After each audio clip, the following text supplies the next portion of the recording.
Hello friends, मैं आपका doctor Pankaj Chaturvedi, dermatologist from new Delhi. लेकिन आज मैं आपको स्किन के बारे में नहीं, कोविड-19 के बारे में कुछ बहुत ही इम्पॉर्टेंट इन्फॉर्मेशन दूंगा। जैसा कि आप जानते हैं कि कोविड की वजह से हज़ारों की तादाद में लोग प्रतिदिन मर रहे हैं। केओटिक माहौल है हर जगह, ऑक्सीजन नहीं है, बेड्स नहीं है, हेल्थ सिस्टम क्रैश कर चुका है। लोगों को समझ में नहीं आ रहा कि वो करें तो करें क्या। मैं आपको कुछ ऐसी इंपॉर्टेंट इन्फॉर्मेशन दूंगा जो किसी की लाइफ सेव करने में बहुत ही हेल्पफुल होगी।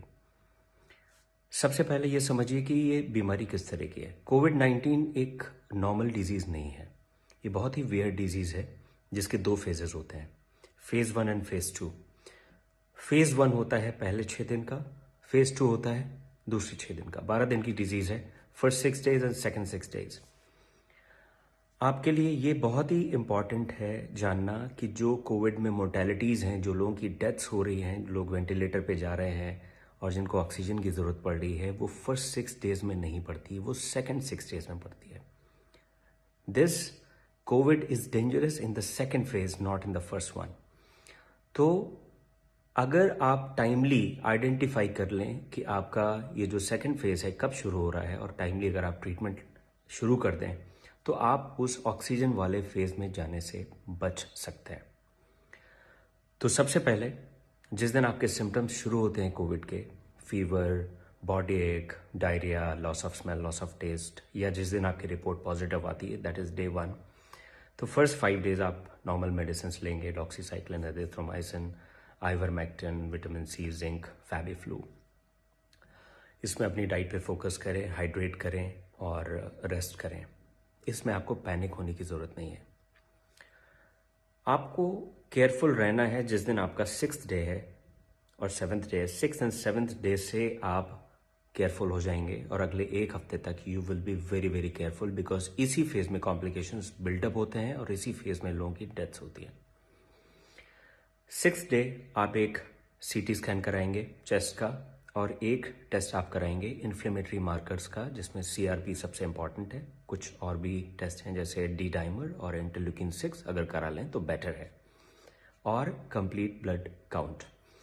अब इनका रोल क्या है? इनका रोल ये है कि अगर छठे दिन आपका सीटी स्कैन माइल्ड है तो इसका मतलब ये है कि आपकी जो डिजीज़ है वो आपको ज़्यादा ट्रबल करने वाली नहीं है। अगर आपका सीआरपी लेवल बहुत माइल्ड है, नॉर्मल है या रेज्ड ज़्यादा नहीं है, इसका मतलब ये कि आपकी बॉडी में जो इन्फ्लेमेशन बिल्डअप हो रहा है वो ज़्यादा नहीं बिल्डअप हुआ है और आपको पैनिक होने की ज़रूरत नहीं है। Of course you have to be careful, but panic mode में जाने की ज़रूरत नहीं है। लेकिन अगर आपका सीटी स्कैन शो कर रहा है कि आपके चेस्ट में लंग इन्वॉल्वमेंट मॉडरेट है या सिवियर है और आपका सीआरपी लेवल भी बढ़ा हुआ है, that means you will be in trouble after few days. इसलिए आपको बहुत ही केयरफुल रहना है। अगर ये लेवल्स आपके मॉडरेट टू सीवियर आते हैं, सीआरपी का लेवल बढ़ा हुआ आता है, तो immediately you will consult a physician and from 6th और 7th day you will start your steroids and blood thinners. ये 2 चीज़ें हैं जो पेशेंट की जान बचाती हैं अगर टाइमली आप स्टेरॉइड शुरू करें और टाइमली ब्लड थिनर शुरू करें।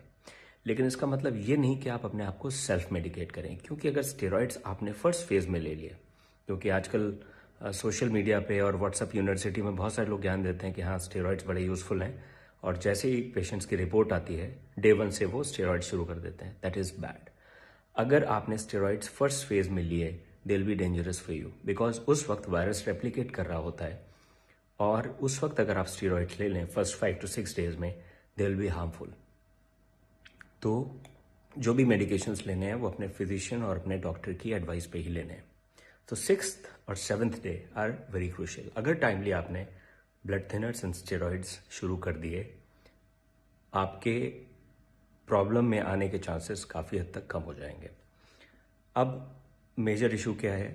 हमारा कॉमन टिपिकल इंडियन माइंडसेट कि जैसे ही हमारा 5वें दिन फीवर कम होता है हमें लगता है वी आर फाइन, हम ठीक हो गए।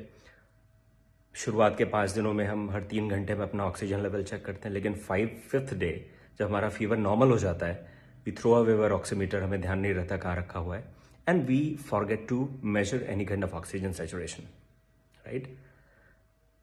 Of course fever comes down, 5th, 6th, 7th day कुछ नहीं होता, 8th डे भी कुछ नहीं होता, 9th day suddenly person starts feeling shortness of breath, weakness, कई लोग फेंट हो जाते हैं, कई लोग ब्लू पड़ने शुरू हो जाते हैं, क्योंकि that is the time when the oxygen dips suddenly. Covid में एक मेजर इशू है हैप्पी हाइपोक्सिया। दैट मीन्स जब तक ऑक्सीजन सैचुरेशन 80-85 तक नहीं चला जाता, पेशेंट को फील ही नहीं होता, वो नॉर्मल रहता है। He starts doing his daily routine activities, उसको लगता है मैं तो ठीक हूँ। और उसको उस वक्त अगर कोई बताता भी कि आप मेडिसिन ले लो, तो उसको लगता है कि अरे क्या बता रहा है मुझे, because I am perfectly fine, why should I take medical care, because I don't feel anything.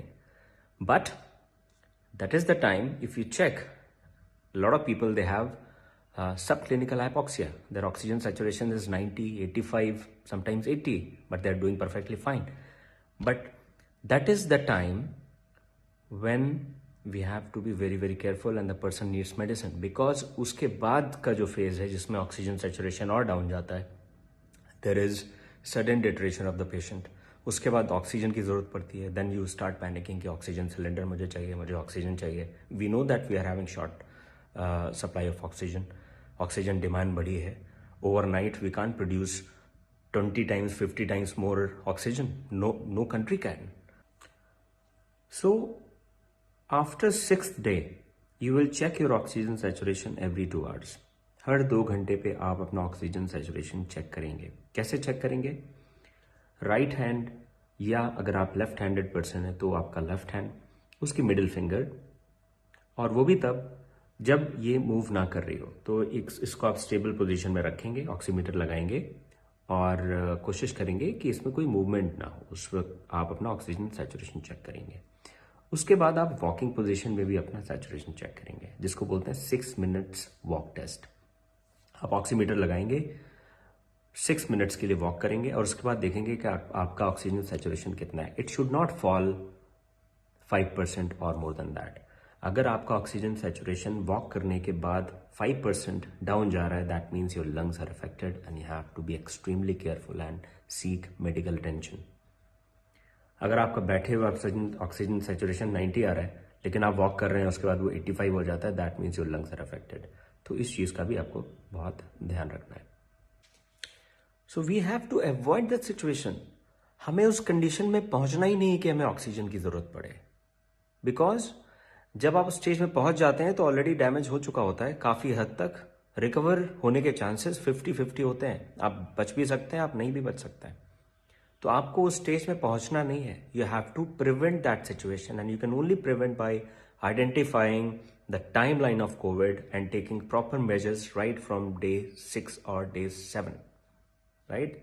If you'll do that, most probably you will sail through, most probably आप बच जाएंगे और अपने आसपास जो भी आपके रिश्तेदार हैं, जो भी आपके फ्रेंड्स हैं, फैमिली मेंबर्स हैं, उनको भी आप बचाने में हेल्प करेंगे। फ्रेंड्स, ये जो वक्त है, ये जो समय है, वो है एक दूसरे की हेल्प करने का। मैं एक डर्मेटोलॉजिस्ट हूँ, but still I am making this video so that I can make you aware. Most of the people who are suffering right now, they are suffering because they couldn't take timely measures, क्योंकि उनको पता नहीं था कि problem 6th-7th day से शुरू होती है। They thought that 4 or 5 days fever was there and after that they became perfectly fine. 5वें दिन फीवर चला गया, मैं तो ठीक हो गया। Because of this they don't know. Please educate them, okay? And do not ignore your symptoms. Consult a physician, online consultation कर सकते हैं, स्टैंडर्ड गाइडलाइंस हैं कोविड केयर के। एंड पैनिक में ना रहें। अगर इन चीज़ों को आप फॉलो करेंगे, most of you will be fine. Take my words. Thank you.